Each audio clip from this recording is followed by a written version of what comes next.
Hello, and welcome back to episode 8 of my Minecraft survival series. In this episode, I will be making an iron farm and showing you guys how you can make a really easy to make, no redstone needed, iron farm in your survival world.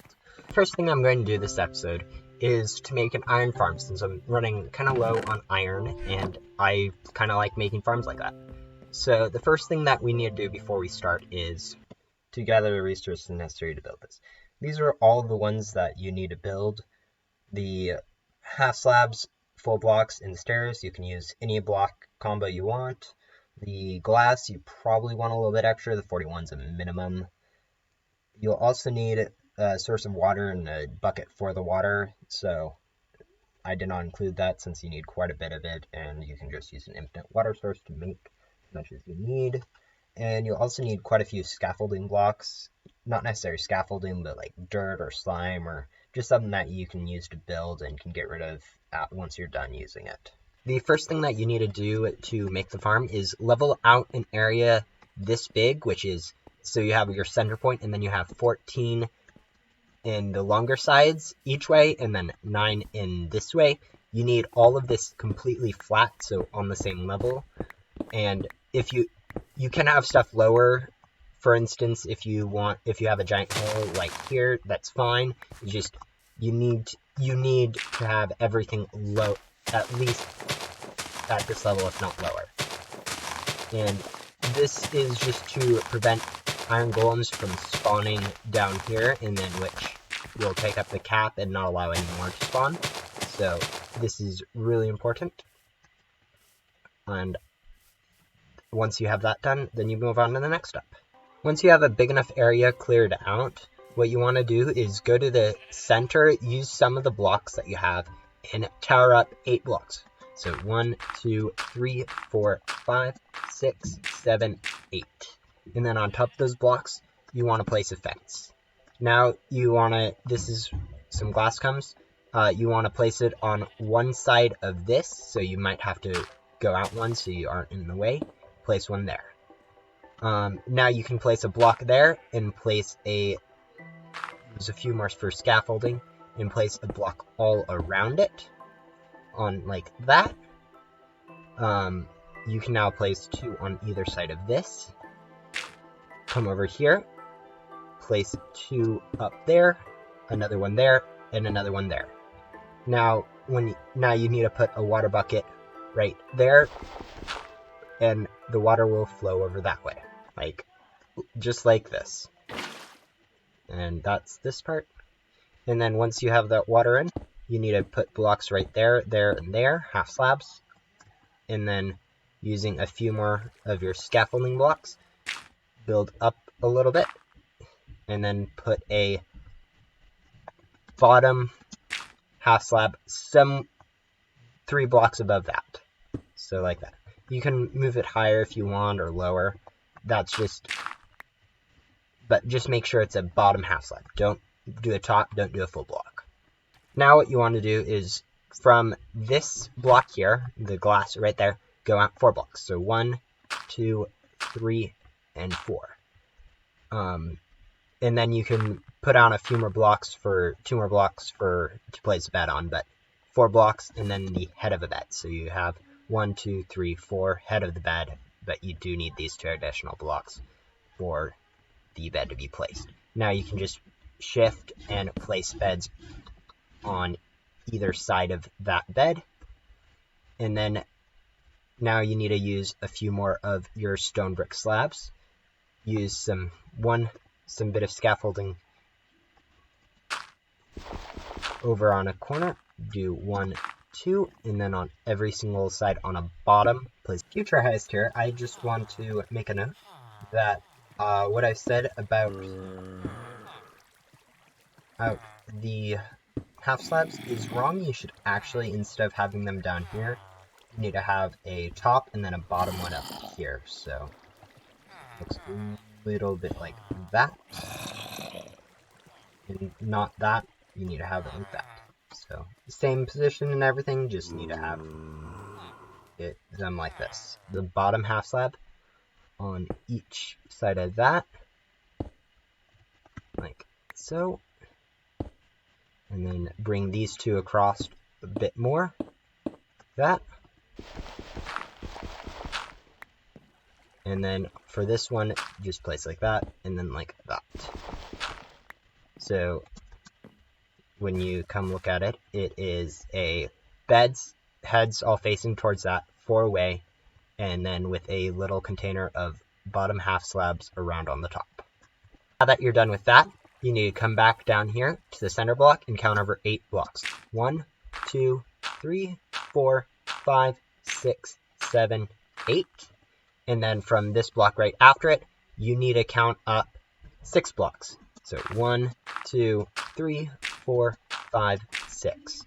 On top of that, you now need to place some of your blocks of choice. So 1, 2, 3, 4, 5, 6. And then on either side of it, you want to go out 2, 1, 2. And on the other side, you want to only go out 1, 1. And then you fill in that shape with stone bricks. And then you go to the side where you only placed 1 set of stone bricks, and you place your stairs like so.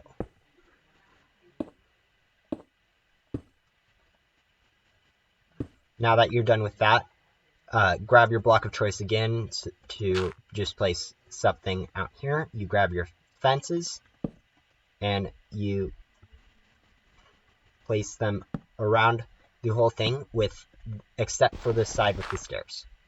So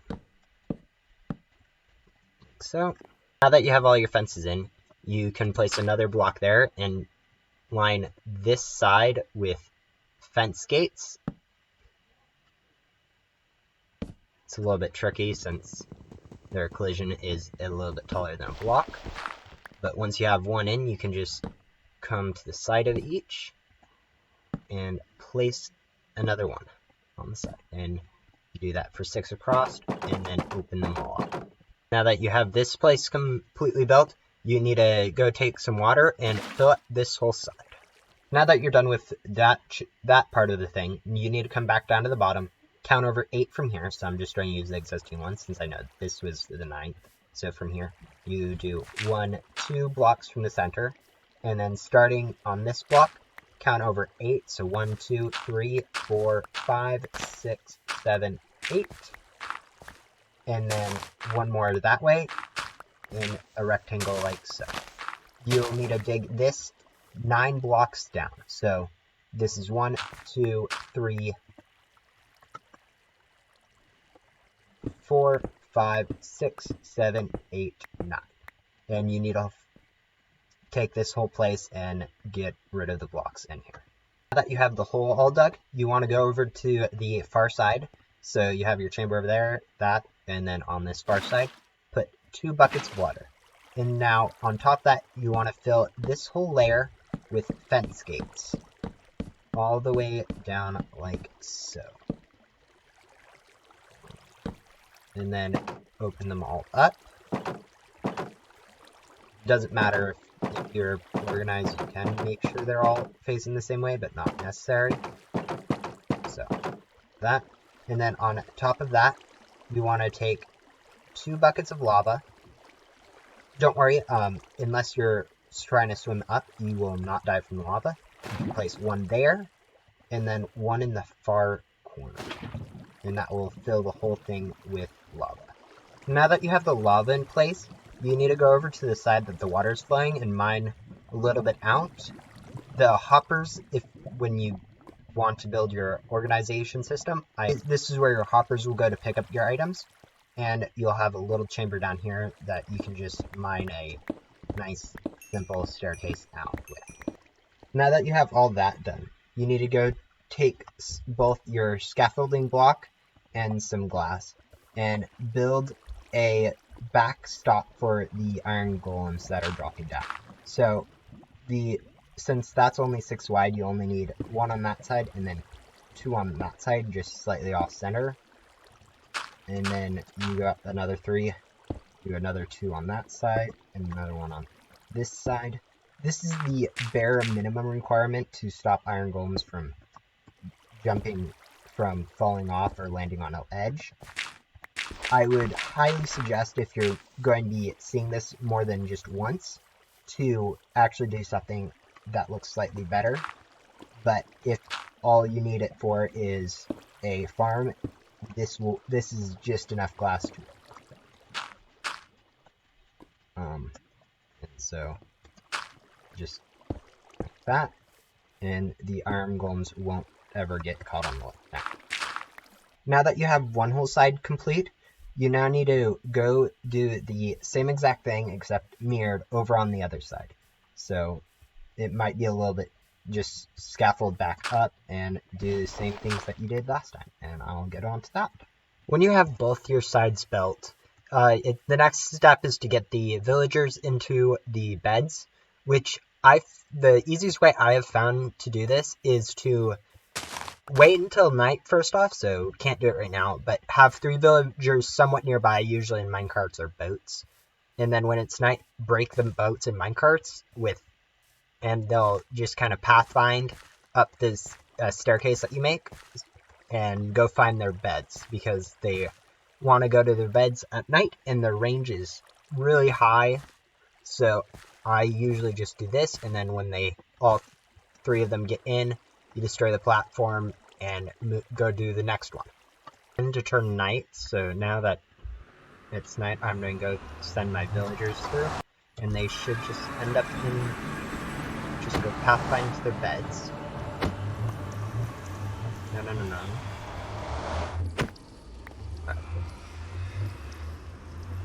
We hop back through. You should see that the villagers are making a beeline straight for their beds. Hopeful. The one thing. Sorry, your bed. Yeah, one of them. Can see one of them's doing it. They're villagers, so if you guys have better ways of doing this, feel free to use them. When all 3 of your villagers on one side are in their beds, you can go ahead and destroy the staircase that you made for getting them up there, and then go do the same with the other side. When you get both the villager sets into their respective areas, the next thing you'll have to do is to get a zombie or other mob that villagers are scared of into the central area that was built. To do this, I usually just create a staircase like this out of a easily removable block that goes over to one side, block off the 2 sides, and then leave the other side for you to jump onto. And then get a zombie that is either holding an item so it doesn't despawn, or if you have a name tag, you can also use that to name the zombie. And then he will follow you up and chase you, and then you just run up this, get over here and jump over that, and then he'll follow you, try to follow you over there, and just fall in. And once you have that, you just remove the blocks, and your iron farm is actually all set to go at that point. Once you get the zombie into the middle, the whole farm's done, and your farm will actually start producing iron golems. The final thing that you should probably do is hook up some sort of storage system. It can be as simple as just 2 hoppers linked to a chest, or you could go and make a really complicated system to auto-store sorted items and compost the poppies if you want. That's up to you. I'm not going to suggest one. They both have their benefits, and once you've done that, it's a fully automatic iron farm that is pretty easy to make. Thank you guys for watching this episode of my Minecraft Survival series. It was actually really fun to construct this farm, and it will be definitely a great help to me, and I hope it really helps you guys in your own Minecraft worlds. So thank you guys for watching. If you have any suggestions for future videos and content, please leave a comment, and see you guys next episode.